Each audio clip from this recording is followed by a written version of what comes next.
nessa. Hoje é a nossa terceira aula do tribunal, né? Ontem a gente teve duas, hoje é a terceira e vamos nessa. Beleza, a gente parou ontem na parte de direitos políticos. Então vamos continuar nela, beleza? A gente viu ontem que o artigo 14, parágrafo 1º, vocês têm isso aí no caderno, é capacidade eleitoral ativa. Está escrito aí no caderno, capacidade eleitoral ativa, 14, parágrafo 3º, capacidade eleitoral passiva. Então, capacidade eleitoral passiva, capacidade eleitoral ativa, e a gente viu que isso é o conceito de sufrágio. Sufrágio é a soma da capacidade eleitoral ativa mais a capacidade eleitoral passiva. Sufrágio é votar e ser votado. A gente viu isso ontem, eu estou tomando o insight da aula para pegar o mesmo ritmo. Beleza. E daí, professora? E daí que o texto diz que a soberania popular, artigo 14, se você quiser manter o artigo no telefone para acompanhar a leitura com a professora, eu acho legal. O artigo 14 diz: a soberania popular será exercida mediante sufrágio universal. Sufrágio é a soma das capacidades universal. O que significa sufrágio universal? Universal porque no Brasil o sufrágio não é limitado. O voto é direito de todos. O voto é direito de todos. Universal. Ok, prof, daí? Aí ele diz: o sufrágio é universal e a soberania popular também pode ser exercida. A soberania popular diretamente, agora juridicamente falando, a soberania popular diretamente, ela é exercida através de quê? Através, está escrito aí, ó, plebiscito, referendo, iniciativa popular. O que é isso? A ação popular que a gente estudou também é um meio de exercício de soberania para o eleitor, hein? Então, preste atenção. São meios, estou falando por causa da CESP, são meios diretos de exercício da vontade do povo.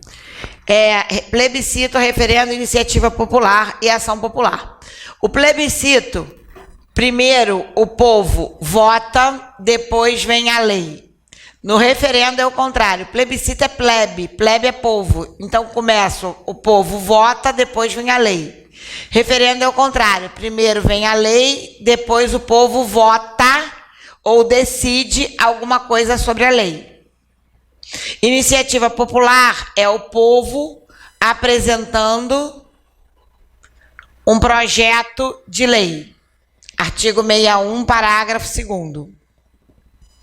E a ação popular, a gente estudou no artigo 5º, 73, é o eleitor propondo uma ação para proteger os interesses da administração pública. Veja que engraçado. A gente estuda que o voto é direto. Tá certo, o voto é direto. Mas o voto, apesar de ser direto, ele representa na prática, hein? O voto representa um exercício de poder indireto. Por quê, professora? Porque você vota, mas quem manda não é você. Quem manda é quem você escolheu. Então, é um exercício de poder indireto. Então, se a CESP perguntar, são formas diretas, plebiscito, referendo, iniciativa popular e ação popular. O voto é direto. Mas o seu exercício pelo povo é indireto porque você escolhe um boneco para te representar. Então, não é você falando diretamente, é alguém falando por você. Entenderam o que eu disse ou não? Em turma, isso cai na CESP, naquelas afirmativas de certo e errado. A única diferença é que a prova de vocês é múltipla escolha, mas eu pego certo e errado e transformo numa questão múltipla escolha. Fui clara, não fui? Sim? Beleza. Ok. Beleza. E daí, professora? E daí que o 14, parágrafo 1º, ele diz, e eu botei isso ontem, né? O 14, parágrafo 1º diz que os maiores de 18 anos são obrigados a votar. Todo mundo sabe disso. Ontem a gente falou sobre isso, eu falei sobre o voto facultativo, sobre o voto obrigatório, dei aquela questão de emenda. É possível propor uma emenda tornando o voto facultativo? Claro que é. Lembra que eu falei isso ontem? Ensinei a vocês? Beleza, prof, e daí? E daí que agora a gente vai fazer uma outra análise desse negócio. Beleza. O 14, parágrafo 1º diz que... 14, parágrafo 1º, inciso 2. Diz: o voto e o alistamento são facultativos para... Aí só quem me interessa na lista é o analfabeto. Então o texto diz assim, ó: o voto e o alistamento são facultativos para analfabeto, para maior de 70 e entre 16 e 18. Mas quem me chama atenção para concurso público, questão de concurso público, lembrando que a nossa aula é aula e questão, por quê? Para chamar o seu neurônio, né, com atenção para as questões, para botar seu neurônio ligado. Ok? Então, o analfabeto é a grande pegadinha do concurso público, porque o analfabeto, ele pode votar se ele quiser, ele não é obrigado, ponto, tá, prof, daí, mas ele pode votar. Mas o mesmo analfabeto que pode votar, olha só, ele não pode ser votado, ele sofre de inelegibilidade absoluta, jamais será eleito. Então ele pode votar e não pode ser votado. Agora, gente, juridicamente, o problema do concurso é o quê? O juridiquês. Eu tenho várias formas para falar isso, ó. Eu posso falar, o analfabeto pode votar, não pode ser votado, tem capacidade eleitoral ativa, não tem capacidade eleitoral passiva. Eu estou falando a mesma coisa, hein? O analfabeto é alistável, tira título, mas o analfabeto sofre de inelegibilidade absoluta. Então, o que a professora fez agora? Ela trocou o quê? O juridiquês. O juridiquês. Mas eu estou falando a mesma coisa, trocando as palavras. Atenção, atenção para a leitura na prova. Beleza. Diferente do 14, parágrafo 2º, que são os conscritos e os estrangeiros. Conscrito e estrangeiro, gente, conscrito e estrangeiro, eles são inalistáveis e inelegíveis. Ou seja, eles também sofrem de inelegibilidade absoluta. Olha só, para pensar com a prof. Quem é conscrito? Recruta. Recruta é conscrito. É o homem que está no serviço militar obrigatório. Recruta é conscrito. Então, se a banca troca conscrito por recruta, ela está falando a mesma coisa. Porque é o cara que está no serviço militar obrigatório durante 1 ano. Porque quem trabalha no serviço militar obrigatório durante 1 ano, ele não vota e não pode ser votado porque eles trabalham nas eleições, por exemplo, guardando a segurança das eleições. Vocês viram o exército na rua. Então, conscritos e estrangeiros, estrangeiro não vota, vocês sabem, porque fere a nossa soberania. Falamos disso ontem. Não tem lógica estrangeiro votar no Brasil. Estrangeiro tem que votar no país dele, não aqui. Porque ele tem que decidir as coisas no país dele. Quem decide as coisas no Brasil são os brasileiros. Ok. Então, conscritos e estrangeiros são inalistáveis e inelegíveis. Beleza, prof? Até desse esqueminha, gente, sempre quando você faz um esquema, quantas perguntas você tira desse esquema? 3 perguntas. Eu sempre pontuo dessa forma para o aluno não perder uma questão boba dessa. Ó. Se a banca me pergunta, pode votar, não pode ser votado? Analfabeto. Se a banca me pergunta, são inalistáveis e inelegíveis, conscritos e estrangeiros. 3 perguntas eu tiro dessa estrutura. Ó. Se a banca me pergunta, sofrem de inelegibilidade absoluta, jamais serão eleitos. Jamais serão eleitos. Resposta, analfabeto, mais conscrito e estrangeiros. Então, gente, eu preciso criar esquemas que eu visualize as perguntas do concurso para eu ter o que também? Não só conhecimento, mas agilidade. Entenderam o que eu disse ou não? Então, para cada pergunta, uma resposta dessa estrutura, eu tiro 3 respostas. Me fiz clara ou alguém ficou com dúvida? Ok. Não, não pode votar e não pode ser. No Brasil só pode votar. Qual o seu nome, querida? Rose, presta atenção, nunca mais esquece isso. No Brasil só pode votar e ser votado brasileiro. Porque o português, que deve estar confundindo a tua mente, se você conhece algum português que é deputado, é porque ele é brasileiro naturalizado. Qualquer naturalizado, né? Sim, mas naturalizado é brasileiro. Entendeu? Então pronto, libertou? Amém. Isso aí. Entendeu? É isso aí. Quem confunde muito a cabeça do Brasil, no Brasil, são os portugueses. Porque você pode conhecer algum português deputado e falar, pô, professor, ele é português. Mas ele não é mais português. Para ser candidato, lembra que a gente fez essa questão ontem? Ele é brasileiro naturalizado. Tá? Beleza. Tranquilo. O conscrito é o homem que está no serviço militar obrigatório durante um ano. É o cara que serve obrigatoriamente durante um ano. Não pode votar e não pode ser votado porque eles trabalham nas eleições, eles podem estar em algum comando do exército, por isso, marinha ou aeronáutica, não importa, por isso, tá? Artigo 14, parágrafo 4º ao parágrafo 5º, parágrafo 5º ao 9º, são casos de inelegibilidade relativa, onde o cara fica afastado do poder por um tempo. Qual a diferença entre a inelegibilidade absoluta e a inelegibilidade relativa? Qual a diferença entre a inelegibilidade absoluta e a inelegibilidade relativa? A diferença é, aqui o cara deixa de ser eleito por um tempo. E ali o cara não é eleito nunca. Absoluto é jamais será eleito. E aqui não é eleito por um tempo. Professora, uma pergunta que é a primeira vez que eu estudo para concurso. Eu preciso decorar esses conceitos? Precisa. Precisa, porque isso cai nas perguntas. Se você não sabe os conceitos, como é que você vai perguntar? Preste atenção. Direito é conceito. Por exemplo, quando você estuda processo civil, e o professor está dando aula de legitimação, ele fica aqui falando, ó, a legitimação pode ser ativa, passiva, ordinária, extraordinária, e ele continua, concorrente, exclusiva. Cada coisa dessa é um conceito. Se você não souber o conceito, como é que você vai fazer uma questão de processo civil? Então, assim, direito é conceitual. Ou você sabe o conceito para fazer a prova, ou você não sabe. Então, todas as palavras que eu dou, que são conceitos, elas precisam ser decoradas. Entenderam o que eu disse? Perfeito, é para estudar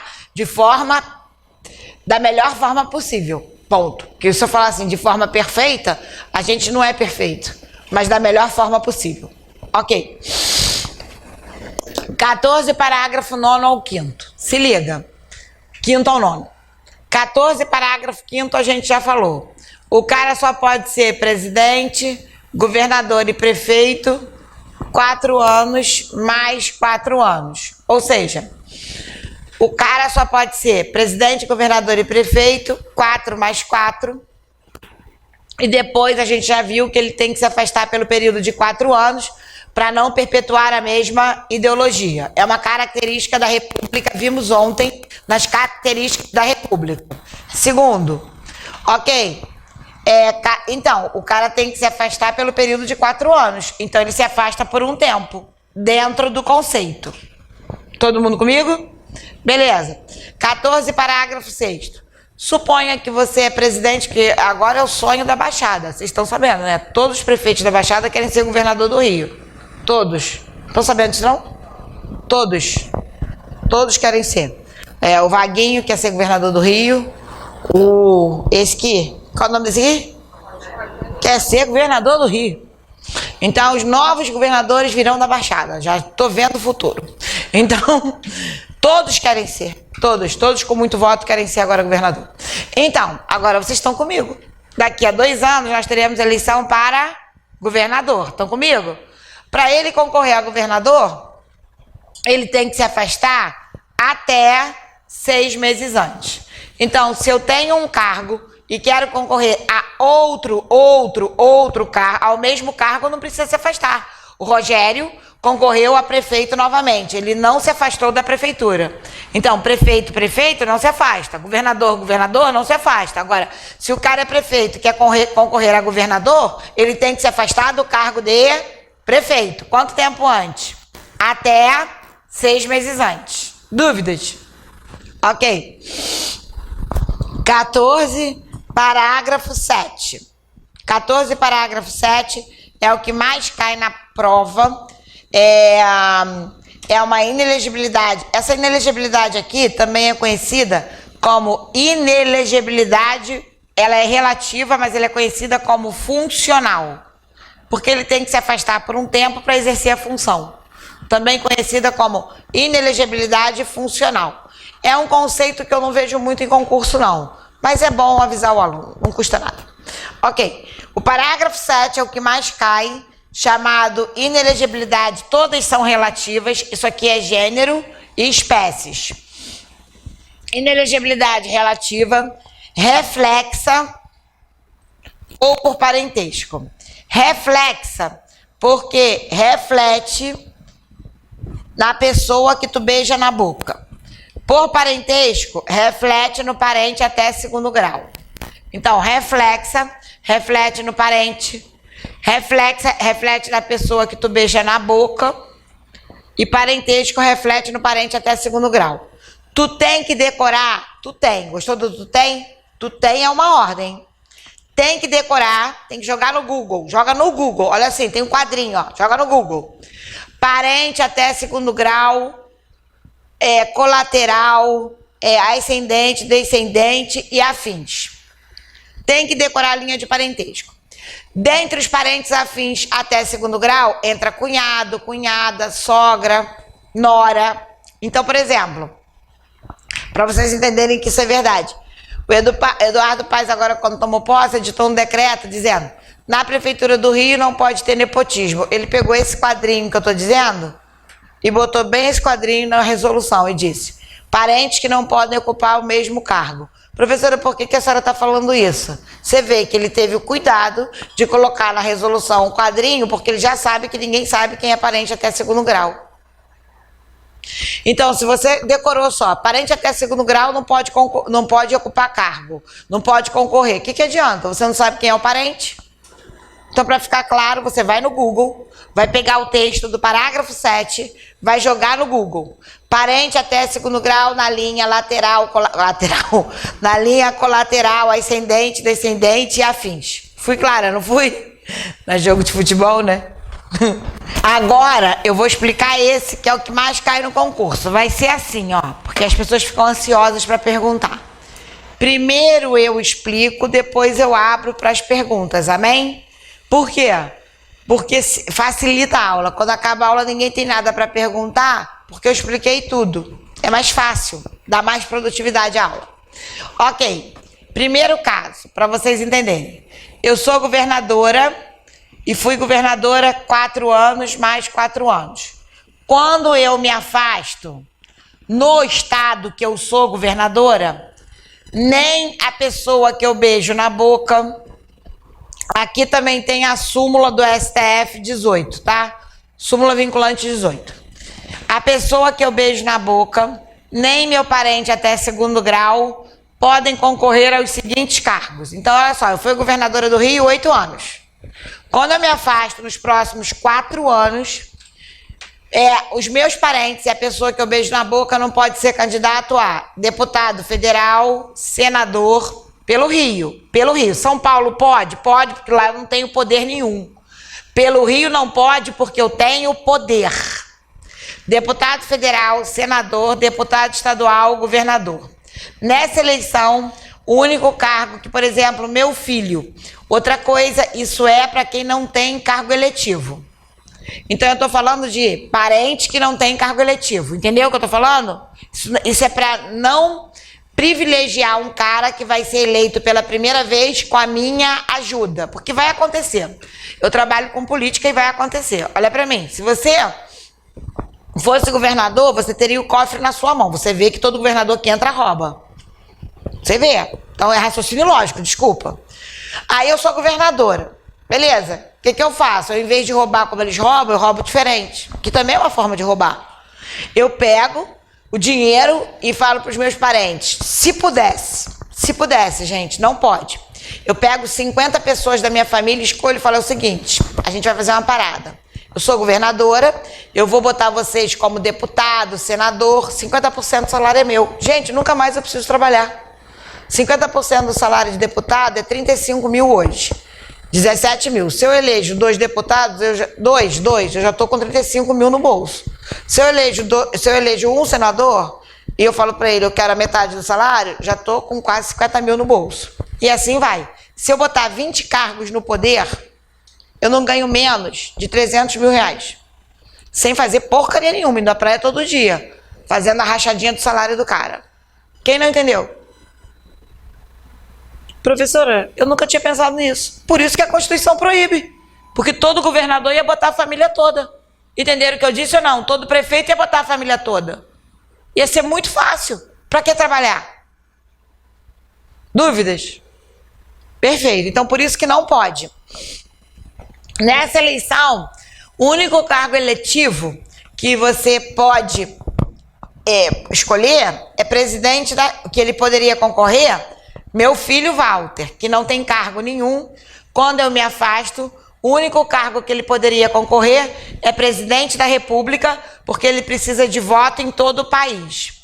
Professor, eu não sabia. Deputado federal e senador trabalham em Brasília, mas são eleitos pelo Estado. Por isso, se eleito pelo Estado, para que meu Estado não ajude a ele, eles não podem concorrer. Entenderam o que eu disse ou não? Que eu ia usar a máquina para botar minha família no poder. Isso é lógico, gente. Dúvidas? Não? Beleza.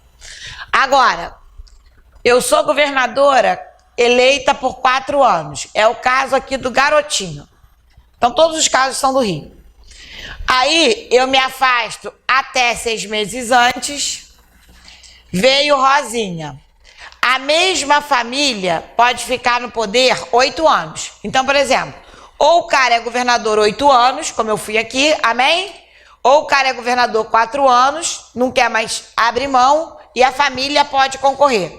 A partir do momento que ele se afasta, a partir do momento que ele se afastou, aqui ó, tô usando isso.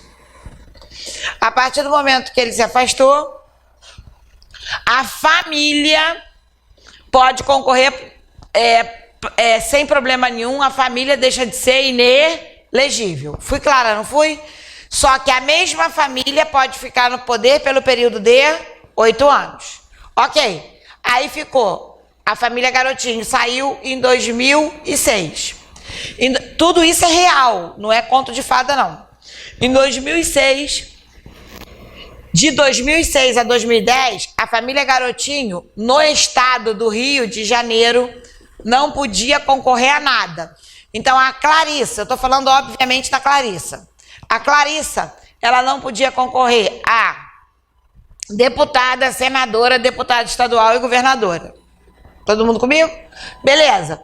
Só que em 2008, nós temos as eleições municipais, que é outra área eleitoral. Por isso que não se confunde área eleitoral. Para ser presidente, a área eleitoral é o país. Para ter esses cargos, a área eleitoral é o estado. Para ser prefeito, vereador, a área eleitoral é o município. A família... Teu óculos está todo torto. Vai, acerta que tá me dando nervoso. Agora sim, glória a Deus. Ô, Jesus, tá parecendo aquela velha da Praça da Alegria. Então é uma pessoa inteligente, né? Minha amiga. Não, tava assim, ó. Ah, eu falei, ela tá dormindo, que não é possível, que nem eu tô conseguindo dar aula com esse óculos todo. Isso. Vamos lá. Vamos lá. Seguinte.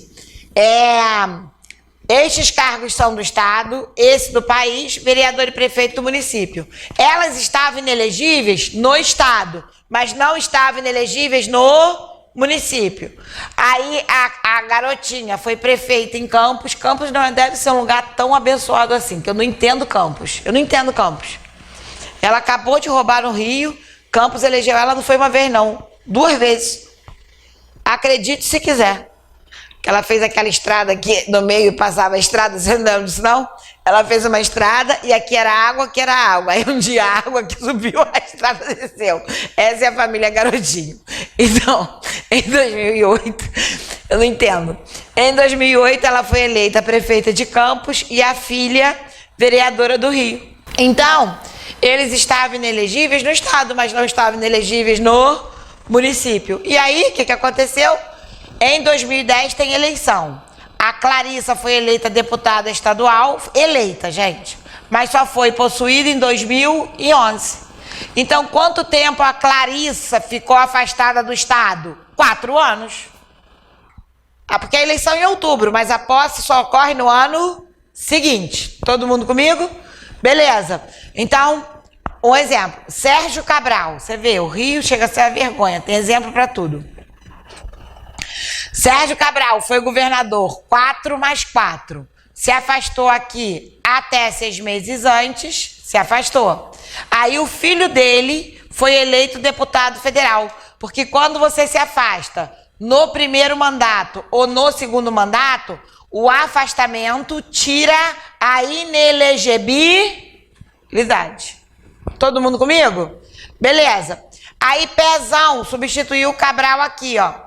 Então, para Pezão, esse período conta como esse período de 6 meses conta como um período de 4 anos, para vocês entenderem. Então, por isso que Pezão dizia assim, olha, gente, eu só posso ser eleito para mais 4 anos, que foi o período que ele foi preso. Por que ele só poderia ficar mais 4 anos? Porque isso aqui que ele substituiu o Cabral corresponde a um período. Beleza. E o próximo caso, na verdade, o primeiro caso foi de Belfor Roxo, do Joca. Aí eu não vou dar aula com o prefeito, eu vou dar aula com o governador. Mas depois que eu der aula com o governador, é o mesmo caso. O que acontece? Você vê tudo no Rio de Janeiro. Eu falo que quem me assiste minha aula online e mora em outro estado, às vezes até tem dificuldade de entender. No Rio tem tanto ladrão que a gente entende rápido. O aluno carioca nunca tem dúvida. Gostou, né? Nunca tem. Porque viveu isso tudo. Ó, você é governador, você morreu. Não é você não, entendeu? Você, né? O cara é governador e morreu. Se liga na parada. Ele entrou, foi eleito, ficou 2 meses, puf, teve um infarto, morreu. Pegou Covid. Essa gente nem Covid pega, tu vê? O Wilson Witzel, pega nada. Não, eu fico pensando nisso, tu não pensa isso não? Eu penso isso, essa gente não morre não. Então, presta atenção, o governador morreu. Quem sobe? O vice. Beleza? A regra é, a substituição é pelo vice.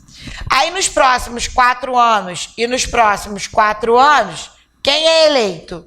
Eleito a viúva, porque agora ela, inclusive, mudou de estado civil. Ela deixou de ser casada para ser viúva. E ela foi eleita 4 anos, depois mais 4 anos. Isso aconteceu com Joca, foi o primeiro caso que eu vi. Foi parar no Supremo. Joca morreu, subiu o vice, aí 4 anos foi eleita a mulher do Joca, mais 4 anos a mulher do Joca. Então, o primeiro caso no Brasil foi de prefeito. Aí perguntaram ao STF, olha só, STF, se a mesma família pode ficar no poder 8 anos, a família do Joca está no poder há 12 anos, porque ele era prefeito. O mesmo raciocínio aqui, concorda comigo ou não? Hein, turma? Beleza. Aí o STF disse, errado, porque a morte extingue o mandato. Se a morte extingue o mandato, extingue o casamento. Gente, ninguém é casado com morto. Eu brinco, mas é verdade. O pastor Cláudio Duarte diz, azar de quem morre. É a maior verdade que eu conheço. Homem, então, não leva 3 meses para arrumar um novo chocalho. Né? Homem vai lá, chora. Isso quando não é com 2 meses. 3 meses, ele arruma uma nova namorada. Mulher não, mulher custa mais, porque mulher pensa mais, quer saber se vai ter mais conflito para carregar, e ela pensa mais e fala, não, deixa quieto.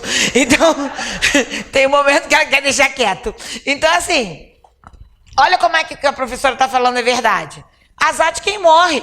Então, se ele morreu, azar é o dele, porque ela está vivinha. Ela não pode até casar novamente? Sim ou não? Então, o casamento se extingue com a morte. Se extingue o casamento, se extingue o mandato, é claro que ela pode ser eleita quantas vezes? 2 vezes, porque mulher não é parente. Entendeu o que eu disse ou não? Hein, turma? Agora, quer ver? Eu vou trazer o parente. Eu vou mudar o exemplo. E vou matar o cara. O governador morreu. Sobe o vice. Aí foi eleito o filho dele. Foi eleita, agora que é uma azarada. Olha a azarada. A sogra. A sogra dele. Vou botar a sogra, a nora, né? A sogra, a nora, o cunhado. Você vê o azar dessa gente. Essa gente com cara morto é parente.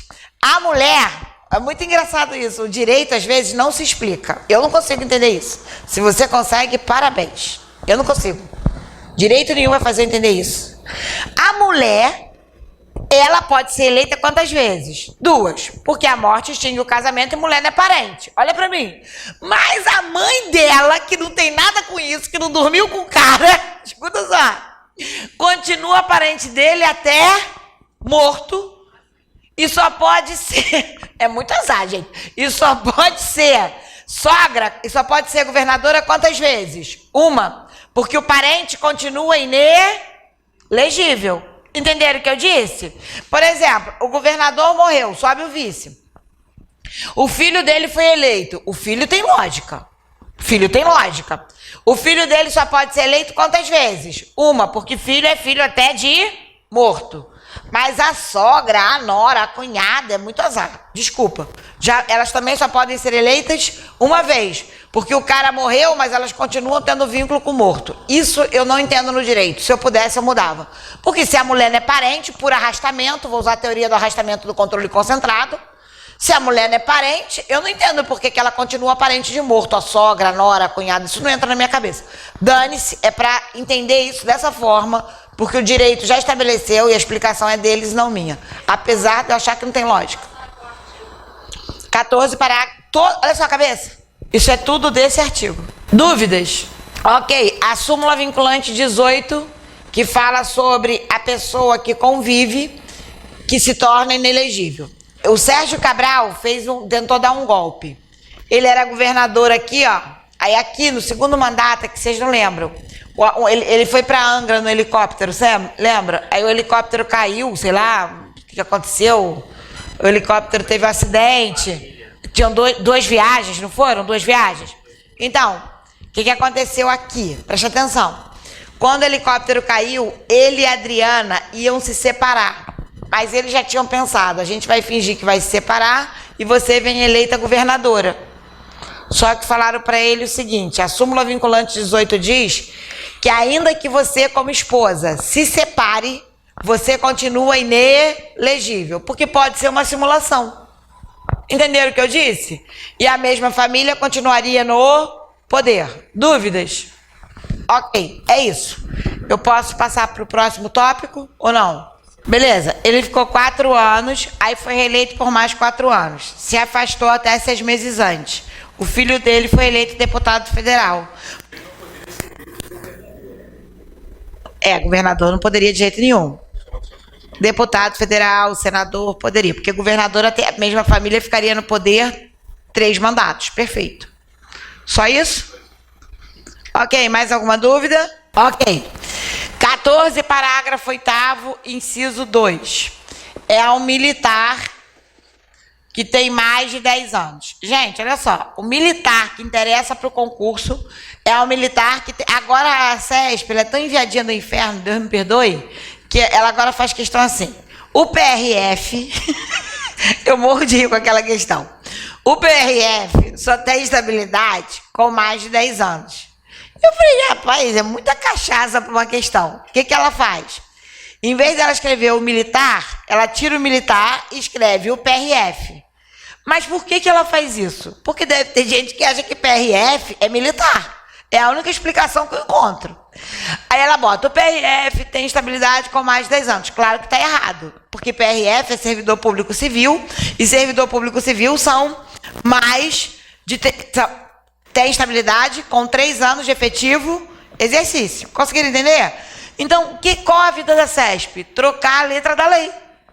Beleza? Vamos lá. O militar federal e militar estadual, marinha, exército, aeronáutica, IPM, bombeiro, é desses caras que eu tô falando, hein? Eles só têm estabilidade com mais de 10 anos. Eles não podem se filiar a partido político. Artigo 142, parágrafo 3º, inciso 5. Então, eles não podem se filiar a partido político. Então, a filiação é uma condição. Para você ser candidato, você tem que ser filiado a um partido político. Ok, mas a própria Constituição diz que eles não podem. Então, se eles não podem, como é que militar é eleito? O militar acabou de ser eleito agora, tem um montão de militar também eleito vereador. Então, o Supremo Tribunal Federal entende que o registro feito pelo partido político na Justiça Eleitoral, o registro, no ano da eleição, o partido político tem até um determinado dia para registrar os candidatos. Então, esse registro não é filiação. Mas o Supremo Tribunal Federal entende que esse registro vai suprir, no caso do militar, a filiação. Então, por que o militar concorre? Porque o registro feito pelo partido na Justiça Eleitoral vai suprir a filiação. Do registro até a eleição, o militar está na condição de agregado na vida militar. Então, aqui ele fica agregado, ou seja, vinculado à vida militar ainda. Se ele perde a eleição, como ele tem estabilidade, ele volta. Por isso que não cai o militar que tem menos de 10 anos. Porque se o militar tem menos de 10 anos e concorre, automaticamente ele está afastado da vida militar. Entendeu o que eu disse? Ah, professora, eu trabalho na PM, um garoto me disse isso. E tem um caso que eu não consigo entender. Ele me explicou, eu falei, nem eu. Que eu só consigo entender o que está na Constituição. Então, como a PM é outro estado, a PM tem regra própria, cria penalidade própria, a PM vive em outro patamar, não sei se vocês sabem disso. PM é como se fosse outro estado dentro do estado. Então, assim, o que ele me falou é absurdo. Eu falei, olha, eu desconheço isso, mas se você está falando que a PM faz isso, eu acredito. Eu não desconfio do que o aluno fala, não, que a PM faz o que Deus duvida. Mas tá tudo errado. Então, se você trabalhar na PM e você já viu isso, esquece. Aprende o que eu estou ensinando. Bom, beleza, vamos lá. Estou falando porque foi aqui dentro que o menino me perguntou. Então, se ele tem estabilidade, ele volta. Se ele não tem estabilidade, se ele ganha a eleição, era isso que eu queria falar, porque se ele não tem estabilidade, ele nem poderia concorrer. Um cara que não tem estabilidade automaticamente está afastado. Beleza. Se ele ganha a eleição, a partir da diplomação, esse militar, ele vai para inatividade. Olha só, para vocês entenderem, só para entender. Todo candidato eleito em outubro, ele é diplomado em dezembro. O que é o diploma? Diploma do reconhecimento que ele foi eleito, diploma de vereador, reconhecendo que ele foi eleito. A diplomação dos candidatos é em dezembro e a posse é no ano seguinte. O que a banca faz é trocar a letra da lei. A banca diz, quando ele ganha, a partir da posse ele vai para a inatividade. Não é posse, é diplomação. Dúvidas? 14, parágrafo 9. Lei complementar vai estabelecer outros casos de inelegibilidade. Tudo isso cai na prova, hein? Então, é para ler. Lei complementar vai estabelecer outros casos de inelegibilidade, que é a Lei Complementar 64 de 90. 14, parágrafo 10 e 11. Ação de impugnação de mandato eletivo. já aconteceu esse ano. Vários vereadores foram eleitos, mas fizeram várias drogas. O Ministério Público não poupou nenhum. Eles foram diplomados em dezembro, os vereadores e os prefeitos receberam diploma em dezembro. Essa ação foi proposta pelo Ministério Público para vários vereadores. Ação de impugnação de mandato eletivo. Essa ação é proposta a partir da diplomação. O Ministério Público tem 15 dias para propor essa ação na Justiça Eleitoral. Então, depois ela sai dessa competência. Mas o Ministério Público não é bobo, não. Se ele tem provas contra o cara, o vereador do Rio, tem uns 3 ou 4 vereadores do Rio com essa ação proposta na Justiça Eleitoral. Os caras foram eleitos, mas como foram secretários ou usaram a máquina pública anteriormente, o Ministério Público já entrou com a ação de impugnação de mandato eletivo.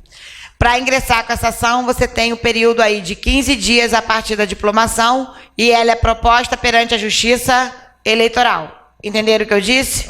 Perfeito. Ok. Bom, o artigo 15, inciso 1 e 4, inciso 2, 3 e 5. Direito político ou é perda ou é suspensão, ou é perdido ou é suspenso. Então, professora, o que acontece? Direito político não é cassado com 2 S's. Cassado com 2 S's é uma coisa e com cedilha é outra. Então, direito político não é cassado, direito político é perdido ou suspenso. O 15, inciso 1 e 4 é motivo de perda. O 15, 2, 3, 5 é motivo de SD, suspensão. Todo mundo comigo? Beleza. Professor, e daí? Então, por exemplo, toda questão que eu pego dessa, a banca diz, o direito político foi cassado. Gente, se a banca diz que o direito político foi cassado, como direito político não é cassado, eu nem preciso continuar fazendo essa leitura. Porque o que é cassado é o mandato do parlamentar. Sacaram o que eu disse, não sacaram? Beleza. Tá, beleza, prof. E daí? Então, vamos estudar esses motivos. Primeiro, eu vou começar pela perda. Perda é inciso 1 e inciso 4. Inciso 1. Olha como é que é óbvio. Eu nem preciso perder meu tempo. O cara é brasileiro naturalizado. Aí a justiça vem, e tira dele... A gente já falou sobre isso. Eu falei, o cara que é o traficante. Lembra o traficante que eu usei ontem? O cara é traficante. Eu falei isso aqui ontem nessa turma. O cara é traficante, aí o cara vai... E o Supremo Tribunal Federal entende que o tráfico é ato nocivo e ele perde a nacionalidade brasileira. Gente, se ele perde a nacionalidade brasileira, automaticamente ele perde os direitos políticos, porque só vota quem é brasileiro. Então, o inciso 1 diz isso. Se o cara é naturalizado e deixa de ser, automaticamente ele perdeu. E o inciso 4, a gente também viu ontem. É a questão das liberdades respeitadas. É aquele cara que chega no exército e diz assim, eu falei isso ontem, eu não sirvo ao exército por motivo político, ideológico, filosófico, não é só religioso, se libertem. Religioso também. Aí ele diz, eu não sei. Aí o cara do exército diz, bom, para você se igualar aos outros homens, você vai, então...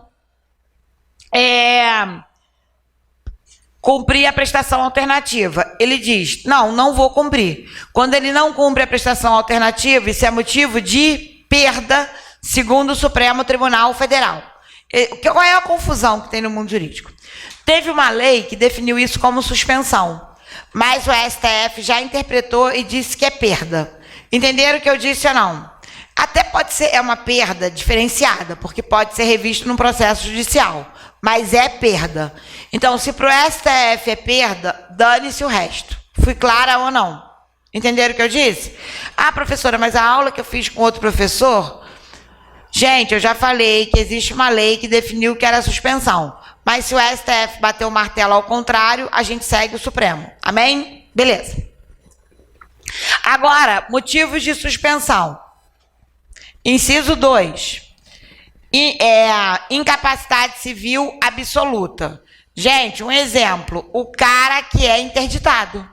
Quando você faz a interdição de um filho, você está dizendo que ele é incapaz absolutamente. Se ele é incapaz, ele não pode votar. Porque como é que ele vai votar se ele não consegue votar? Conseguiram entender o que eu disse ou não? Beleza. Segundo, motivo de suspeição. Ser condenado no crime. E quinto, cometer ato. Ato não é crime. Ato não é crime. Ato não é crime. Ato não é crime. A senhora é maluca? Não, é que você esquece. Ato de improbidade. O que acontece? Olha para mim. O ato de improbidade, vou explicar. Quando vocês vão estudar improbidade com o professor de ADM para a turma nova, para a turma antiga já deve ter visto. O que acontece? A improbidade administrativa é quando você causa um prejuízo ao erário, e todo mundo aqui sabe disso, praticando um ato ilícito. Para resumir. Tá, professor, e daí? E daí que o Sérgio Cabral é um exemplo. Então, por exemplo, quando o Sérgio Cabral estouraram os processos dele, ele tinha, no mínimo, 2 processos, quando estourou a coisa. Um na vara civil, para ressarcir o erário, e outro na vara criminal. Entenderam o que eu disse ou não? Professora, por quê? Um servidor público, por exemplo, tem 3 processos. Um administrativo, um criminal e um na vara civil. Lembra que eu disse ontem? O dinheiro está na vara civil. Vou trazer à memória de vocês uma coisa assim, com um fato concreto, vocês não esquecem.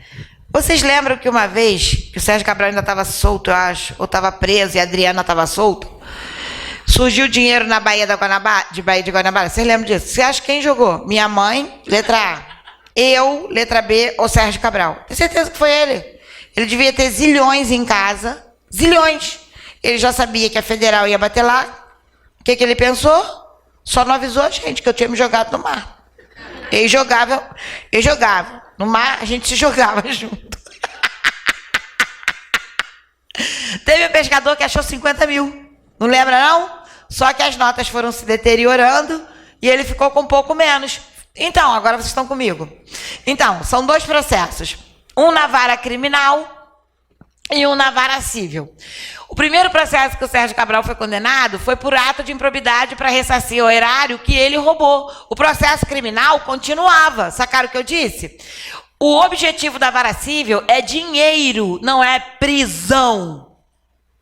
Então, foi quando a Polícia Federal foi lá na casa deles, era joia em cima de joia, e levou tudo. Perfeito, professora. Então, quando o cara é condenado por ato de improbidade, que é na vara civil, o objetivo aqui é ressarcir ao erário. E, condenado, automaticamente os direitos políticos estão o quê? Suspensos.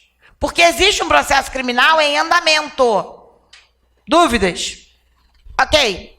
Agora, quando o cara... Não é porque existe o processo criminal em andamento. No caso dele, existia, hein? Basta ser condenado por ato de improbidade, estou corrigindo, que os direitos políticos estão suspensos. Agora, ser condenado no crime, os direitos políticos também estão suspensos. Então, veja que a Constituição pegou o boneco nas 2 varas. Quem é condenado no crime tem os direitos políticos suspensos. Quem rouba a administração pública e só é condenado por ato de improbidade também tem os direitos políticos suspensos. E com os direitos políticos suspensos, ele não pode concorrer. Beleza.